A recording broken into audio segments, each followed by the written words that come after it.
ሀገር ሚሊተሪ ከምን እንደሚቆም ከምን እንደሚሰራ ምን ያህል የገዘፈና የሰፋ እንደሆነ የማይገባቸው ሰዎች ደግሞ ጀነራሎቹ እዚህ ምን ያደርጋሉ ምን አገባቸው ምናምን እያሉ ያላዋቂነታቸው ልክ እየነገሩን ልክ ብርቅዮቹ ብለን በዚህ ዘመን እንዲህ የመዝገጣቸውን እንዲህ ከእውነት የመፋታታቸውን ጉዳዮች በሙሉ የምናይበት ከዛ አሁን የምናየው ትግል በሙሉ የሚታገሉ ራሳቸው ናቸው።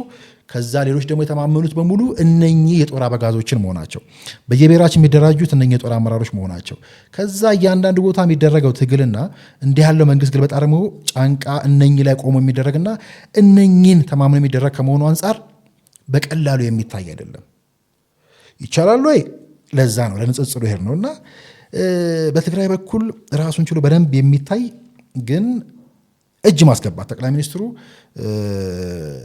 አስፈላጊ በሆነ ጊዜ ሁሉ እያወጣው እንደማሳያችሁ የመፈንቅለ መንግስት ሙከራዎች ማድረግ ፕራክቲሶች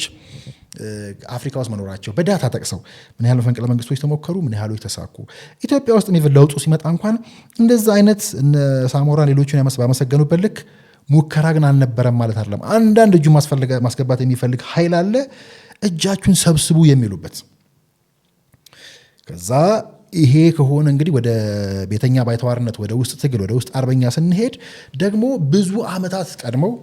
በየመሃሉ የማነሳው የማደምቀው ብዙ ዓመታት ቀድመው እረፉ አያዋጣም የውጭ የትጥቅ ትግል ወደ ውጭ አትሂዱ ብለው የመከሩባቸውን ልክ የመከሩበትን ጥግ የምናይበትና እሱን ሁሉ የሚያነጽር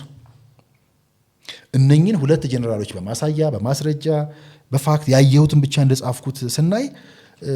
በሁለት የጦር አበጋዞች ሁለት ሚሊተሪውን ለክፋት መጠቀም ይፈልጉ ለመፈንቅለ መንግስት መጠቀም ይፈልጉ ሚሊተሪው ጠንክሮ ሀገርን ፕሮቴክት ከማድረግ ይልቅ የራሳቸውን ጥቅም መሰብሰብ ይፈልጉ የጦር አበጋዞች ያኔ ደቡብ አሜሪካ ላይ ቻሌንጅ ሲገጥማቸው እንዲህ ነገር ነበር። አፍሪካ ውስጥ የተሳኩ እንደዚያ ሙከራዎች ይካሄዳሉ። ቀጠናችን ላይ አሁን እንዳልኳችሁ ልክ ኢሳያስና ሱዳን ነጣመራለን እንደሚሉት አሁን የህዋት አንደኛው አንጃ ሱዳን ላይ ኢሳያስ ላይም ከመቆሙ አንጻር እነኚህ ሁሉ ወደዚህ መማር ወደማይችሉ ጀነራሎች ይወስደናል።